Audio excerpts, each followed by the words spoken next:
Welcome to this session on Profile of the Entrepreneur. When you start looking into entrepreneurship, you hear a lot of different opinions about the what and who of what an entrepreneur is. For example, you might hear that an entrepreneur is a business leader.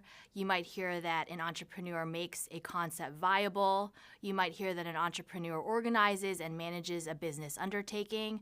Or you might hear that an entrepreneur runs their own companies. It can be any of these definitions or more that we're hearing on the street. Given all the opinions that are out there, who really is the entrepreneur?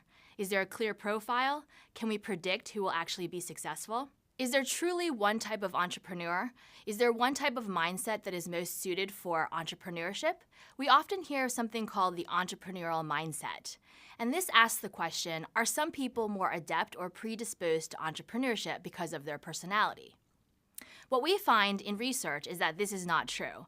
People actually fall prey to something that researchers call the fundamental attribution error. What the fundamental attribution error is assuming that behaviors are caused by someone's disposition even when circumstances are the real explanation. Take, for example, a driver who is speeding. We might assume that the driver is speeding because they're irresponsible rather than assuming that there is some sort of emergency.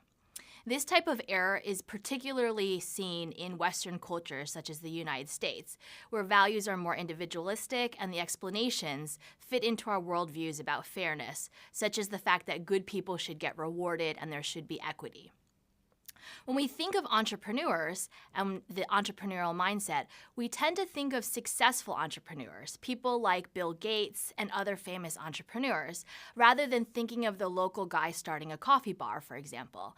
And so what this does is we tend to attribute these famous people and link them with success and underestimate the survival and success rates of the more general population of entrepreneurs.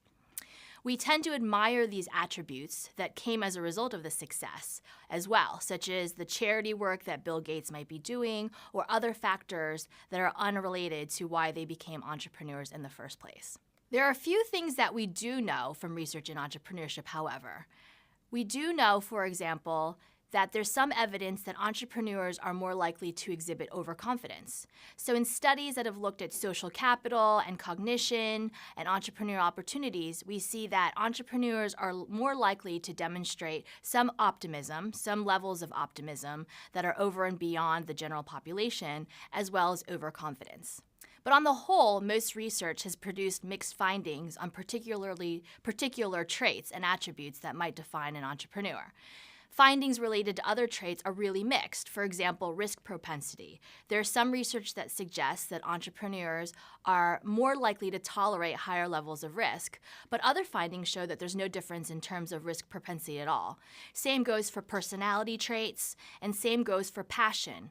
We tend to hear about entrepreneurial passion very often, but in fact, we don't actually know what's encompassed in entrepreneurial passion. And so these findings suggest that there's not one type of personality or one type of attribute that distinguishes entrepreneurs from non-entrepreneurs. Okay. Regardless of these findings, we do find that individuals tend to fall into three main types of entrepreneurs. They do tend to fall into categories that we can attribute some specific characteristics. These categories are serial entrepreneurs, parallel entrepreneurs, and non-traditional entrepreneurs. We're going to go into each of these in some detail. To begin with, serial entrepreneurs. A serial entrepreneur is someone who focuses on starting multiple businesses, one after another. Their focus is to found one new firm, typically selling that firm first, and then starting their subsequent firm. An example of a serial entrepreneur is Steve Jobs. We also have parallel entrepreneurs. A parallel entrepreneur is someone who manages to run more than one successful business at the same time. Steve Jobs, incidentally, was also a parallel entrepreneur when he was running both Pixar and Apple at the same time. Elon Musk is someone who is both a serial entrepreneur and a parallel entrepreneur. To begin with, in 1995, he founded Zip2, which was a web-based city guide for newspapers, and he subsequently sold it for $307 million to Compaq. After that, he founded X.com, which was an electronic payment service, and eventually through mergers, it became PayPal.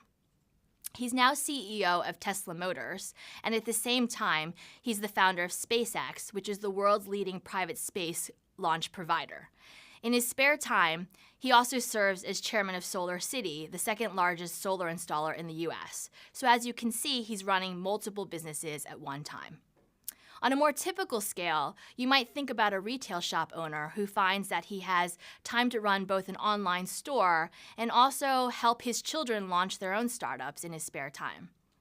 We might also find that workers need to run more than one job at the same time to pay bills, and so micro-entrepreneurs find that they're doing this often to offset difficult economic times. The third category includes non-traditional entrepreneurs. These include people who create jobs for themselves in a variety of idiosyncratic ways by establishing businesses on their own. This often results because as the global economy has evolved, lots of multinational corporations have significantly redistributed the production and services to take advantage of cheaper labor.